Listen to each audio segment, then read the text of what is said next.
નમસ્કાર દર્શક મિત્રો, આપ નિહાળી રહ્યા છો સાઈ ગ્રુપ દ્વારા સંચાલિત નવસારી લાઈવ અને ઝટપટ ન્યૂઝ। આજે આપણે આવી ગયા છે નિરાલી હોસ્પિટલ ખાતે, જે હોસ્પિટલ નવસારીની સૌથી બેસ્ટ અને મોટામાં મોટી હોસ્પિટલ છે।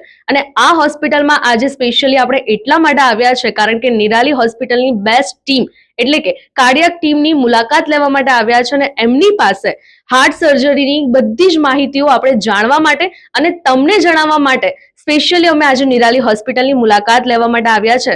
તો આજે આપણે જાણીશું ડોક્ટર રવિ પટેલ। તો આપણે આવી ગયા છે કાર્ડિયાક સર્જન એવા ડોક્ટર રવિ પટેલની મુલાકાત લેવા, જે આજે આપણને નિરાલી હોસ્પિટલના કાર્ડિયાક ડિપાર્ટમેન્ટ વિશે થોડી માહિતી આપશે। તો પહેલા તો સર, આપનું હાર્દિક સ્વાગત છે નવસારી લાઈવમાં, અને મને નિરાલી હોસ્પિટલના કાર્ડિયાક ડિપાર્ટમેન્ટ વિશે તમે થોડી માહિતી આપશો?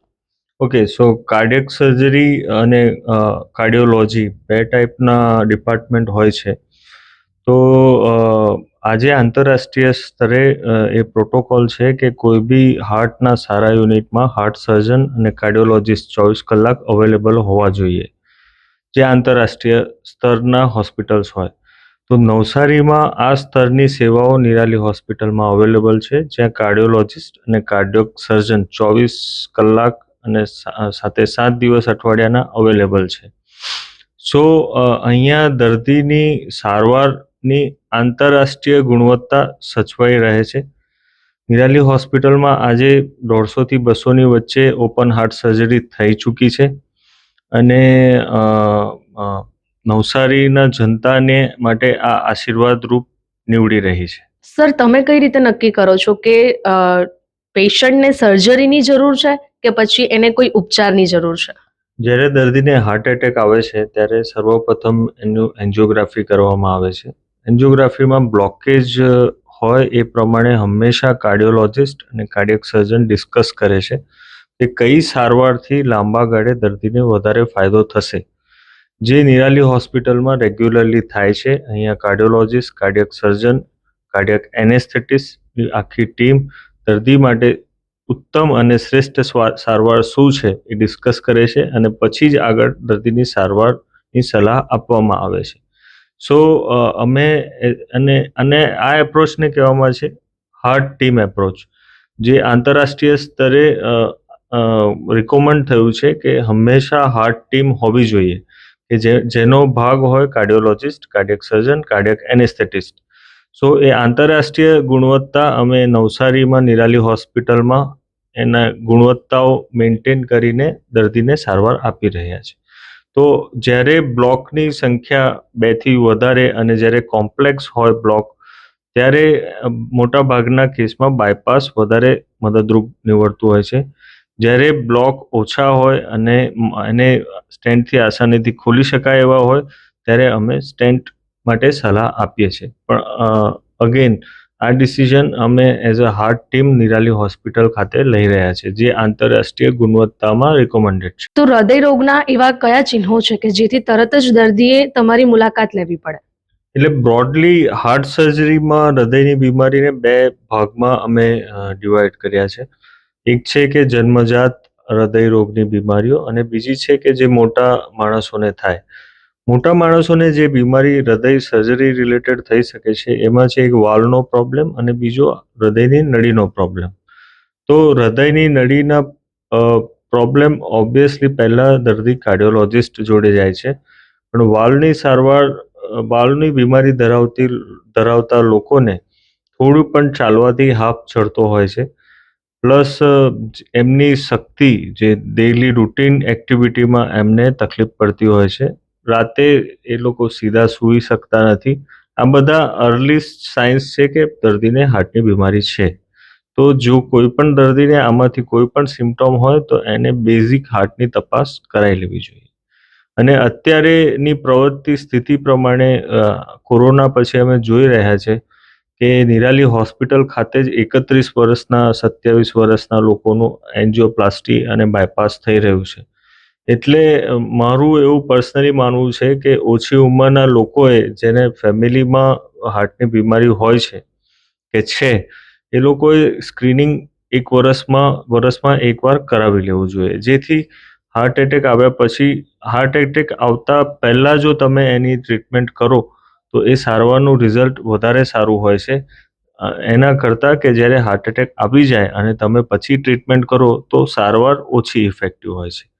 તેથી અમારું માનવું છે કે જેના પણ ફેમિલીમાં હાર્ટની બીમારી હોય એને હાર્ટ દર વર્ષે એકવાર સ્ક્રીન કરાવવું જોઈએ કાર્ડિયોલોજિસ્ટ દ્વારા. તો જે રીતે સરે આપણને જણાવ્યું કે અગર કોઈને પણ હાર્ટની બીમારી હોય તમારા ફેમિલી મેમ્બર્સમાં તો વર્ષમાં એક વખત નિરાલી હોસ્પિટલમાં આવીને જરૂરથી એક વખત એક વર્ષમાં સ્ક્રીનિંગ કરાવવું જોઈએ. તો હવે આપણે મુલાકાત લેશું ડોક્ટર મહેન્દ્ર જૈનની, જે આપણને આ બાબતે હજુ થોડી વધુ માહિતી આપશે. તો સર, આપનું તો પહેલા નવસારી લાઈવમાં ખૂબ ખૂબ હાર્દિક સ્વાગત છે. પહેલા તો તમે શું કહેવા માંગશો આ બાબતે એ જણાવશો. Thank you so much. I have recently come to Navsari. मेरे को यहाँ पे बहुत ही अच्छा लग रहा है. ठीक है ना. यहाँ पे निराली हॉस्पिटल में हम डिफरेंट तरह की कॉम्प्लेक्स सर्जरीज कर रहे हैं पिछले 1.5 साल से, और मेरे को इसका पार्ट बन के काफ़ी अच्छा लग रहा है. ઓપન હાર્ટ સર્જરી કર્યા પછી દર્દીઓનો અનુભવ શું છે? पेशेंट को जब बाईपास ऑपरेशन करवाता है तो उसके मन में कई सारी शंकाएं होती है कि मेरा ऑपरेशन के बाद मेरे को प्रोलॉन्ग रेस्ट करना पड़ेगा, मेरे को तकलीफ बहुत ज़्यादा होगी, ऑपरेशन का रिस्क बहुत ज़्यादा है. लेकिन ये सब चिंता जो है उसकी वो अब काफ़ी कम हो गई है, क्योंकि अब ऑपरेशन का स्टे जो पहले 8 से 10 दिन रहता था अब वो कम होकर 5 से 6 दिन का ही है. और दर्द जो पहले काफ़ी ज़्यादा रहता था, आजकल हम लोग multi modal drug therapy use करते हैं, जिसमें हम अलग अलग तरह की दवाएं देते हैं, जिससे पेशेंट का दर्द जो है वो काफ़ी कम रहता है और उसका जो नॉर्मल एक्टिविटी है वो जल्दी स्टार्ट हो जाती है. તો કોરોનરી આર્ટરી ડિઝીઝ થવાની ઘટનાઓ એ ઓછી કરવા માટે, ઘટાડવા માટે શું કરવું જોઈએ? तो जैसे मैंने आपको पहले बताया था, डायबिटीज़ एक बड़ा कारण है. तो डायबिटीज़ के पेशेंट को अपनी शुगर को टाइट कंट्रोल करनी चाहिए, उसे अपनी दवाई रेगुलर लेनी चाहिए ताकि इस बीमारी का रिस्क कम हो. दूसरी बात है, जो स्मोकिंग करते हैं उनमें रिस्क ज़्यादा होता है, इसलिए स्मोकिंग बंद करनी चाहिए. और रेगुलर एक्सरसाइजेज अगर पेशेंट करता है तो रुकावट आने के चांसेस कम हो जाते हैं, और प्लस जिसकी रुकावट है भी तो उसके कोलैटरल बनते हैं दिल की नाड़ियों के, जिसकी वजह से हार्ट अटैक का जो नुकसान है वो कम हो जाता है. और सबसे इम्पोर्टेंट बात है कि 40 साल की उम्र के लोगों को रेगुलर अपना चेकअप करवाना चाहिए, ताकि कोई भी अगर रिस्क फैक्टर है वो डॉक्टर उसको एसेस करके उस हिसाब से उसका निदान कर सके. તો દર્દીને કોરોનરી આર્ટરી બીમારી એ થાય છે શું કામ? कॉर्नरी आर्टरी डिजीज होने के बहुत सारे कारण हैं. डायबिटीज़ एक मेन कारण है इसका. अगर डायबिटीज किसी पेशेंट को है तो उसके काफ़ी सारी नाड़ियों में रुकावट आने के चांसेस उम्र के साथ में बढ़ती रहती है. दूसरा एक बड़ा कारण होता है स्मोकिंग. जो क्रॉनिक स्मोकर होते हैं उनको हार्ट की बीमारी काफ़ी ज़्यादा होती है. तीसरा एक कारण हो गया ओल्ड एज. जैसे उम्र होती है उस हिसाब से बीमारी बढ़ती रहती है. और सबसे एक इम्पॉर्टेंट कारण भी हमें ध्यान रखना पड़ेगा कि फैमिलियर होती है. अगर किसी के पेरेंट्स को ये हार्ट की बीमारी है तो उसको और उसके भाई बहन को ये बीमारी होने के चांसेस काफ़ी ज़्यादा होती है. તો હવે આપણે એ જાણીશું કે હૃદય રોગમાં, આ હૃદય સર્જરીમાં કયા કયા ભવિષ્યમાં સુધારા આવી શકે છે, અને એ જો સુધારા આવશે તો એની દર્દીઓ પર શું અસર થશે એ બાબતે આપણે જાણીએ. હૃદયની સર્જરી આજે એડવાન્સમેન્ટના પીક પર છે. એક જમાનો હતો 1950માં જ્યારે લોકો માનતા હતા કે હૃદયની સર્જરી કરાવ્યા પછી મોટા ભાગના લોકોને તકલીફ વધી જાય છે. પરંતુ આજે હૃદયની સર્જરી એ લેવલ પર પહોંચી ગઈ છે કે જ્યાં 99.9% પેશન્ટ બાયપાસ પછી, વાલ્વ રિપ્લેસમેન્ટ પછી સારા થઈને ઘરે જતા હોય છે, અને એમનું લોંગ ટર્મ આઉટકમ બહુ જ સારું થઈ રહ્યું છે. અને બીજું જે એડવાન્સમેન્ટ અત્યારે જે ચાલી રહ્યું છે એ છે minimal invasive heart surgery. Minimal invasive heart surgery એટલે કે જે અમે હાર્ટ સર્જરી માટે છાતીનું હાડકું વચ્ચેથી કાપીએ છીએ એની જગ્યાએ અમે સાઈડ પર 4 સેન્ટીમીટર નાનો ચીરો મૂકી અને હાર્ટની બાયપાસ સર્જરી કે વાલ્વ રિપ્લેસમેન્ટ કરી શકીએ છીએ. પરંતુ આ ઓપરેશન સિલેક્ટેડ પેશન્ટ્સ માટે જ છે. જે દર્દીને આ ઓપરેશન કરીને ફાયદો થવાનો હોય એનું અગેન અમે as a heart team decision લઈ અને એ ઓપરેશન અમે નિરાલી હોસ્પિટલ ખાતે કરી રહ્યા છે. એ ઓપરેશનનો મુખ્ય ફાયદો એ છે કે પેશન્ટ પોતાના કાર્યમાં, જેમ કે જેને વજન ઉઠાવવું હોય, જેને ડ્રાઇવિંગ કરવું હોય, એ વિધિન 15 થી 20 દિવસમાં પાછું ચાલુ કરી શકે છે. તો આ એક નવું એડવાન્સમેન્ટ છે. અને બીજું, આજે ગુજરાતમાં એ મુકામ પર છે કે જ્યારે એવરેજ 100ની આસપાસ હાર્ટ ટ્રાન્સપ્લાન્ટ થઈ ચૂક્યા છે. તો ગુજરાતની હાર્ટ સર્જરી આજના પોઈન્ટ પર આંતરરાષ્ટ્રીય સ્તરે ખભાથી ખભા મિલાવીને ચાલી રહી છે. તો મારા હિસાબથી હાર્ટ ટ્રાન્સપ્લાન્ટ અને મિનિમલ ઇન્વેઝિવ હાર્ટ સર્જરી એ ભવિષ્ય છે, હાર્ટ સર્જરી. તો અત્યારે આપણે જાણ્યું કે હૃદય રોગ, હૃદયની જ્યારે સર્જરી થતી હોય એના પછી કેટલી પીડા થાય છે, તો એના પછી દર્દીએ શું શું સંભાળ લેવી જોઈએ અને ક્યાં તો પછી ભવિષ્યમાં જે પણ હૃદય રોગમાં સર્જરીમાં ચેન્જીસ કરવામાં આવશે અને એની દર્દી પર શું અસર થશે, આ બધી જ બાબતો વિશે જાણ્યું. પણ હવે મેઇન એ જાણવાનું છે કે દરેક હોસ્પિટલમાં કાર્ડિયાક ટીમ શું કામ હોવી જોઈએ, તો આપણે એ જાણીએ. એક સક્સેસફુલ હાર્ટ સર્જરી યુનિટનું ઓળખાણ એવું હોય છે કે જ્યાં કાર્ડિયક સર્જન, કાર્ડિયક એનેસ્થેટિસ્ટ 24/7 અવેલેબલ હોવા જરૂરી છે. કારણ કે હાર્ટ સર્જરી એ સૌથી જટિલ શસ્ત્રક્રિયામાંની એક સર્જરી છે.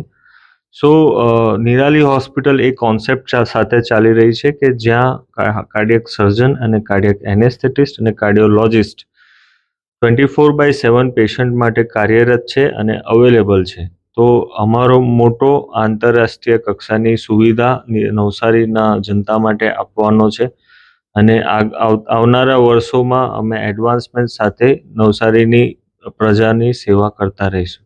તો હવે તો તમે જાણી જ લીધું છે કે શું કામ તમારે આવવું જોઈએ નિરાલી હોસ્પિટલમાં. જો તમને હૃદય રોગને લઈને કંઈ પણ સમસ્યા હોય તો આજે જ મુલાકાત લો નિરાલી હોસ્પિટલ. અને ખાસ કરીને નિરાલી હોસ્પિટલમાં 29/9/2024 રોજ તમારા બધા માટે છે રન એન્ડ રાઇડ, રખો દિલ કા ખ્યાલ નિરાલી હોસ્પિટલ કે સાથ. તો જરૂરથી પધારજો 29/9/2024 રોજ નિરાલી હોસ્પિટલ. તો આવી જ રીતે અવનવા સમાચાર માટે જોતા રહો નવસારી લાઈફ અને ઝટપટ ન્યૂઝ.